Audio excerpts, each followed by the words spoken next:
Hey there, my name's Nazeeh, and I'm here with Earworm, and we are with Blockhead. Hi. How you doing today? I'm good. How you doing? I'm good, I'm good. You were playing at the Caspa tonight? Indeed. Which is right next to the San Diego International Airport. Yes, very convenient for me. Yeah, right? At home. I figured I'd ask you, what is the worst airline you've ever flown on? Oh, well, Spirit in America. Okay, yeah, I think that's like everybody I know's answer. But mostly because they just cancel flights out of just like thin air. Like, oh, really? Yeah, they just cancel things. But I've flown, I forget what the, there's a couple airlines in Eastern Europe I've flown before that were like just lawless. Really? Yeah, I don't remember their names because they're just local. So when you say lawless, what do you mean? Like, what's going on in these planes? Well, like, you know how like when we board planes, like there's an order to it? Yeah. Like they kind of just open the floodgates and you have like, you know, there's like zone 1, zone 2, like all that stuff is on the tickets. Yeah. But in these places, it's just like no one cares. They just go, and like as soon as the plane takes off, people just stand up and start walking up and down the aisles, and like they don't follow the same code of ethics of like letting people out who are in front of you. Like it might be a kind of Eastern European thing. Sure. I've never flown on a flight like that, so I wouldn't know. It's just like you get used to it after doing a couple, but you're like, man, this is just mayhem. It's like Deadwood. It's like just like Deadwood. Just like a lawless west. Aaron Deadwood, yeah. Damn. What about like your favorite airline? What's your best airline? Virgin used to be my favorite, but then Virgin became Alaska Air, and Alaska Air sucks. Yeah. I mean, JetBlue is always nice. I like a good Delta plane is nice because they got all the movies and whatever has the best system, like the best thing, like the best stuff to watch. Yeah. Like comforts, like JetBlue's comfortable, give knee room. Like I'm not short, so like it's good to have a little knee room. But I will say that Delta, when the right Delta plane, that's my favorite one. Did you sign up for that thing you can do where like you can like become like a world traveler and like bypass security? No. I probably should have. Like I just got on the American version of that, like the whatever it's called. It sounds super nice. I don't know a boss who traveled a lot. Like I mean, it would be nice. I mean, I'm like a habitually early person. Like I'm very prompt, so I'm never rushing at the airport. So it's kind of doesn't really affect me that much. But like I have what's the American one called again? Where you don't have to take your shoes off through the. I don't know. Like in my head it's like world traveler, but I don't something like that. I don't know. But it's that one. I have that one. Whatever that is. Yeah. Let's move on to your music in general. Sure. That's cool. You've been in the game a while now, like almost 2 decades at this point. I would say over 2 decades. Yeah, over 2 decades. Yeah. I mean, like, well, technically, yeah. You started like 99. I think the first thing I did came out. I mean, like with ASAP. Yeah. 98, 99, probably, yeah. So how's your process changed from like when you started out as like compared to these days? As far as just like getting ideas for music and putting together like tracks or projects. I think the old stuff. Well, I use a different sampler now. Mm-hmm. I used to use an ASAP 10. Now I use Ableton, and that's a completely different process. Like there's one that's just like the capabilities of Ableton is so far beyond anything else that it's like I had to kind of just relearn how I did things when I started using that. But as far as I've always just kind of like sat down and worked. Just like I'm going to work, and then I go to work and it's always been like a matter of like layering samples and like collecting as much stuff as I can so I can like kind of peel away the parts I don't want and keep the parts I like, and just like getting something palpable there that I can just put to the side and be like, all right, that's done, next thing, and I just kind of keep and I really like steamroll when I'm working. I'm very like I steamroll, You're like you sit down. This is what you're focused on. I start and finish. I rarely come back to things.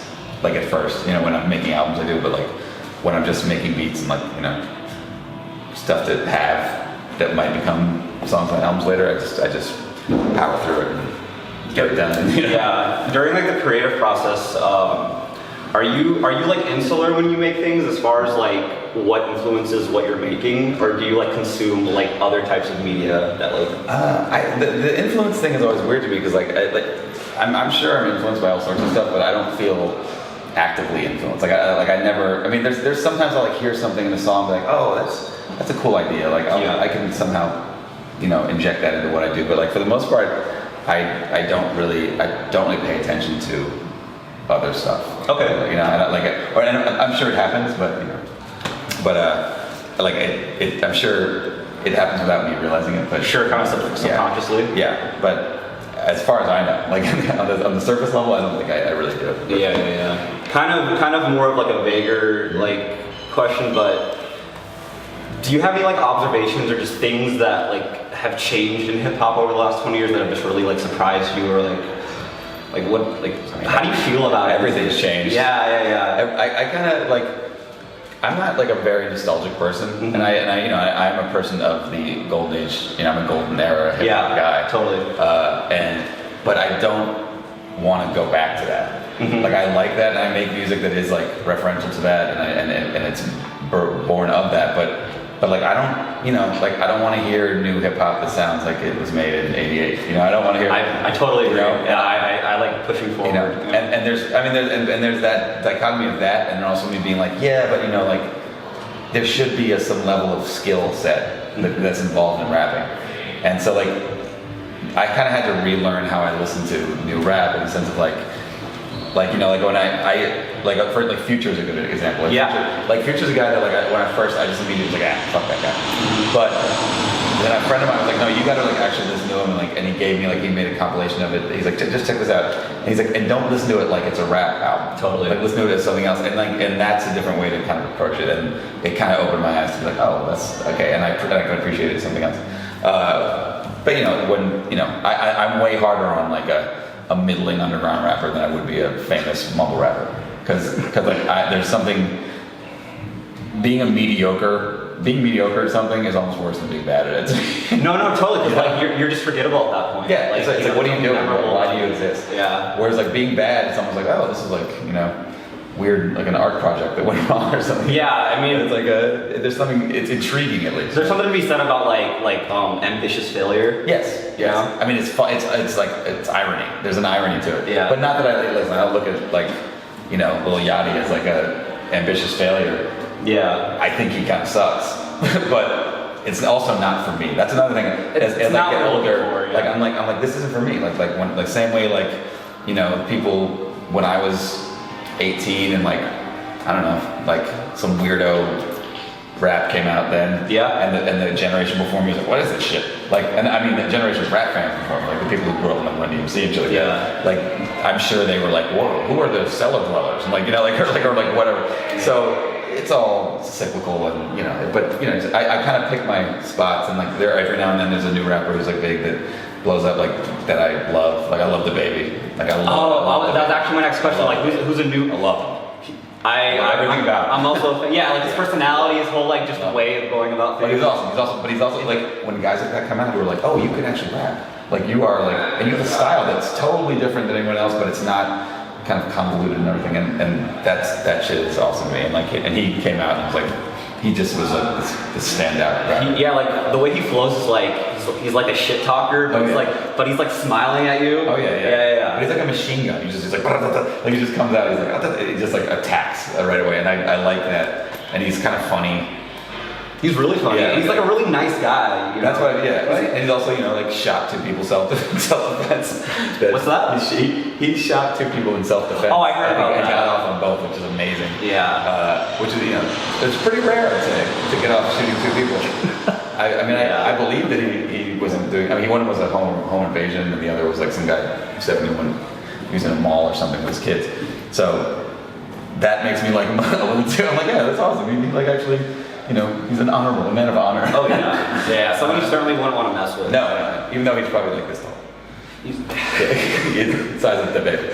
I'll never underestimate someone based on their height. No. He's buff, Yeah. He knocks rappers out. I don't want to fight him. Do you think you'd ever make a beat that would suit him? Would you ever produce for him? Well, he does like flutes. Yeah, he does. Flutes have kind of had a little bit of a renaissance. I kind of feel I was an early person with flutes. Yeah. But not the way they're being used now. No, I was using weird Asian windy flutes in all my early beats. Yeah. But the flutes. There's been a flute renaissance.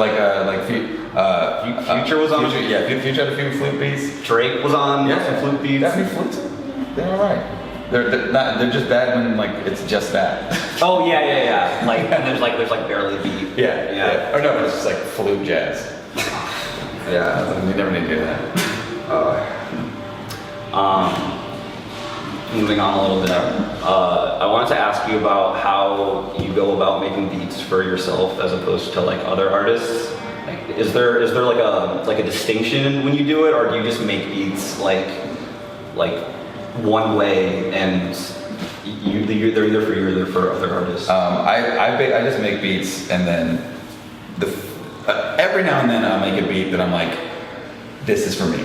Yeah. Like every now, like it's rare, it's super rare, but it's something that I'm like, when I make something that's like, this is definitely an instrumental album song. Yeah. It'll be like a certain speed or a certain mood that I just know is perfect for that. Mm-hmm. But for the most part, I make a ton of beats, and then when I'm dealing with rappers, I just send them all, and if they pick them, they pick them. If they don't, and then I have other beats that are just hanging around. Mm-hmm. But there's some I kind of like do hold close to the chest that I'm like, all right, I'm gonna give this to a rapper that I like love. Yeah. Or I'll do it like it's beats that I know are gonna come out on some level, you know. Mm-hmm. But, you know, like I'd say half the beats I make are like they might come out, but then the other half is like I'm pretty sure they're coming out. You know, whether it be with a rapper or just me. Mm-hmm.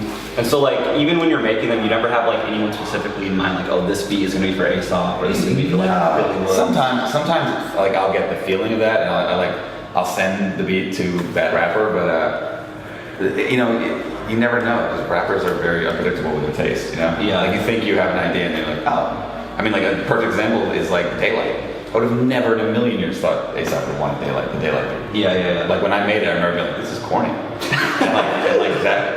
and that's how I, like, because it was like two on the nose or something like that. Mm-hmm. And then he heard it, he's like, oh, and he liked it. I was like, really? Because it was soft, he wouldn't really rhyme with beats like that. Yeah. So I just throw everything at the wall, see what sticks. Okay. Yeah. No, that's cool. It's like it's like it's always you, like first and foremost. Yeah, And then exactly. It comes to others afterwards. And I find when rappers take beats out of their comfort zone, it works in their favor. Like Woods has done that a bunch of times for me. Woods does that like every album. Yeah. like he'll take these like certain beats of mine. I'm like, oh, like Central Park he did, and Police Came to My Show are two beats that like. I was like, you want those? Nope. Like, all right, yeah. Cool. And I love both those songs. Both those songs come out great. So, cool. Challenge yourself in a different way. Yeah. Let's wind down a little bit, getting to the end of this. I just wanted to ask you, what was the last like great movie that you saw that you just really loved? Oh man, God, I don't think I've seen a great movie in a while. Or you can tell me just like one of your faves, like something just. I always go to this one, but like Zodiac is one of my favorite movies. Zodiac's great. I love Zodiac. Yeah, I've seen it like 25 times. But it's kind of old. I'm trying to I just don't get a chance to see movies a lot, and I feel like the last movie I saw was shitty. I don't even remember because I don't remember what it was. Yeah. I saw The Irishman. I watched that in like 4 parts over the course of a Sunday. Did you like it? It was good. Like it was, it was definitely like, had its flaws, but Scorsese's really good at what he does. Yeah, he is. Can't really, I saw the JoJo. Oh, Jojo Rabbit. Jojo Rabbit. I've heard very mixed things on that movie. Yeah, I was with a crew of people that were very mixed, and like some people were like, "This is making Nazism look good." I was like, "No, it's not." It was cute. It was like a cute Nazi movie. I don't know. It's like a weird. It was weird. It's one of those you kind of don't know where to sit on it, but it definitely it was interesting. Mm-hmm. If nothing else, and I want to see Uncut Gems. I saw that 2 days ago. How was it? It was incredible. I love really great. Good Times is like one of my favorites. Same. Yeah, no, the Safdies, like they're great. They're great at making movies about like really shitty people that you love. Yeah. And like Adam Sandler, born for this role. That's awesome. Nobody else could have played this role. That's awesome.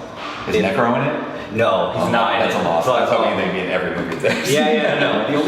The only artists that are in it are The Weeknd. Yeah. The Weeknd's in it. Kevin Garnett's in it. He's really good. That's crazy. I know he's playing himself, but it's not like lame. Like a lot of times, like people who play themselves. Like, No, he's really good. I don't even know what it's about. I just know it's like it's a Diamond District Orthodox Jew. Yeah, and I know I'm very familiar with those guys just from being in New York. All I'll say is Adam Sandler has a really, really, really bad gambling addiction. Oh, okay. All right. And I like it. Yeah, I like it. Also, the One O Tricks Point Never score is. Which one? One O Tricks Point Never. He scored. I don't know who that is. He's an electronic producer. He scored Good Time, and he also scored this. Okay. Yeah, Good Time was pretty intense. The music always adds that element to it. Yeah. No, it's just really stressful. Like, really stressful. Yeah, you leave, you're just kind of. Yeah, that's how I felt when his first movie, Heaven. What is it called? Heaven Knows. Heaven Knows. I wanted to take a bath and I've been meaning to check that one out. Yeah, it's rough. Yeah, it's heroin-y.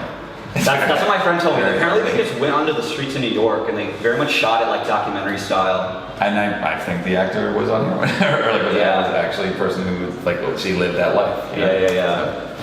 One last question. Would you ever score a film yourself? Would you be interested in doing that? I would, but the fact I sample limits my my ceiling on what I can do with that, because like it would be a lot of it'd just be a lot of the clearance stuff that I could do. Like I do keep my music kind of under a certain radar because of that. Like I don't put it in commercials. I don't put it in big things because sample clearance is a problem. Yeah. There's kind of a rule, like as long as you don't hit a certain like notoriety, like there's no rule at all. Like if I had 2 listens on Spotify and someone wanted to sue me, they could sue me. Oh shit. But it's more just like you don't put yourself out there to be caught, you know? Yeah. You know, and that's kind of my MO. It's just kind of just keep it low key and hope for the best. No, those sample things can just like I mean, it could all come crashing down any moment. All right, well, thank you so much for taking the time for this interview. We have a small gift for you. What we got? Is this body lotion? It is a bleed. Open it, see if it's Yeah, just check it out. Is a bubble? Yeah, it's like a bath bomb. Oh, I'm gonna use this. I'm planning on taking a long bath when I get back to New York because I'm in pain. I think that's called the Dragon's Egg. Thank you guys. Yeah. You guys always come with the good gifts.